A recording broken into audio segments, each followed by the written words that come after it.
నేనెప్పుడు స్టడీనే, నువ్వు జాగ్రత్త.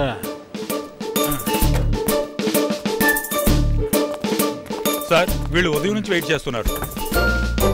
ఇవాళ నా వల్ల కాదు, మీలో ఎవరో ఒకళ్ళు కొట్టండి. అది కాదు సార్, వీళ్ళు గిరిగారిని కలవాలని వచ్చారు. అలాగా, కాసేపు వెయిట్ చేయమను. ఏంటి ముకుందన్నా, ఎవరిదైనా పెళ్లి సెటప్ చేసావా? అదేంట్రా అలా అడిగావు? బండి చూసి అడిగిన ఎవరైనా కాలు ఎరగొట్టారేమోనని. రియల్ ఎస్టేట్ వ్యాపారికి పెళ్లి షెడ్యూల్ చేశాను రా. ఆ కమిషన్ తో కొన్న బండి ఇది. బండి ఆపినప్పుడు కాలు కింద అనుకున్నా పడిపోతామన్న భయం ఉండదు కదా. నీ కాల్లో కూడా ఏం లేదు కాబట్టి హెల్మెట్ అవసరం లేదు. ఇంట్లో ఎవరూ లేరా? ఇంకెప్పుడు పెళ్లి సంబంధాలు తీసుకొని ఈ ఇంటికి మనం తప్పదని చెప్పాను కదా నీకు. ఏంటి నువ్వు సైక్ చేస్తున్నది? ఓ అర్థమైంది. సారీ, నువ్వు చెప్పింది అర్థం కాలేదు. అందుకే అన్నట్టు మీ ఇద్దరి పట్టుదలలో ఎలాంటి తేడా లేదుగా. ఉన్నా పర్లేదులే. మీకు సరిపోయే 4-5 మంచి సంబంధాలు వచ్చాయి. వాటిని చూపించడానికే వచ్చాను. ఇదిగో ఇలా వచ్చి చూడండి. చూసినందుకు డబ్బులేం ఇవ్వక్కర్లేదు. ఏంటి? అదే చూసినందుకు డబ్బులేం అక్కర్లేదన్నాను. పెళ్లి చేసుకోకపోతే ఏంటి, పోలీసులు పట్టుకుంటారా? అదేం లేదు. నిర్ణయం మార్చుకుంటే నీకు చెప్పు పంపుతావులే. అది కాదండి, ఈ అబ్బాయిని చూసి ఒకవేళ మేము నిర్ణయం మార్చుకుంటే మీకు మంచి జీవితం నా టోపీకి ఒక కలిగుతురాయి వచ్చి చేరతాయండి. 1 కాదు 2. 2 కాదు 4 తగిలిస్తాను. సున్నితంగా చెప్పచ్చుగా. ఇదేం కాశ్మీర్ సమస్య కాదు. ఇది అంతకంటే గొప్పది. ఇదేంటి 1 రూపాయి ఇచ్చారు? ఇది 1 రూపాయి కాదు, 500 రూపాయలు. భాషలో అలానే అంటారులే. ప్రదీప్ కుమార్, సాఫ్ట్వేర్ ఇంజనీర్, 37 ఏళ్లు, ఇంకా పెళ్లి కాలేదు. అయ్యో, పెళ్లి కాని వాడే కావాలి. కరెక్టే కదా. మోకం చూడు. ఏదేమైనా ఇంత దూరం వచ్చావుగా, ఒక టీ తాగేసి వెళ్ళు. అలాగే. నాకు టీ వద్దు, వద్దు, నాకు టీ వద్దు. నేను బయలుదేరతా. 6వ తాగిన టీ నేను ఇంకా మర్చిపోలేదు. నేను టీ తాగడం మానేశాను. వీడికి ఎంత చెప్పినా అర్థం కాదు. సిగ్గులేదు వీడికి. ఈ పొలం వీడిని ఏం చేస్తానో చూడు.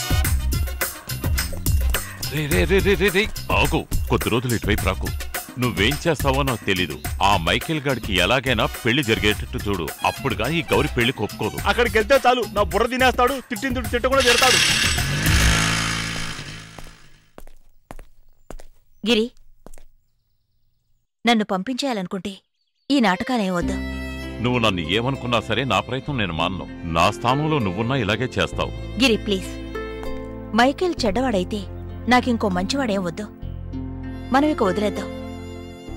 దేవుడి మీద ఒట్టు, మనకు మనం మాత్రం చాలు.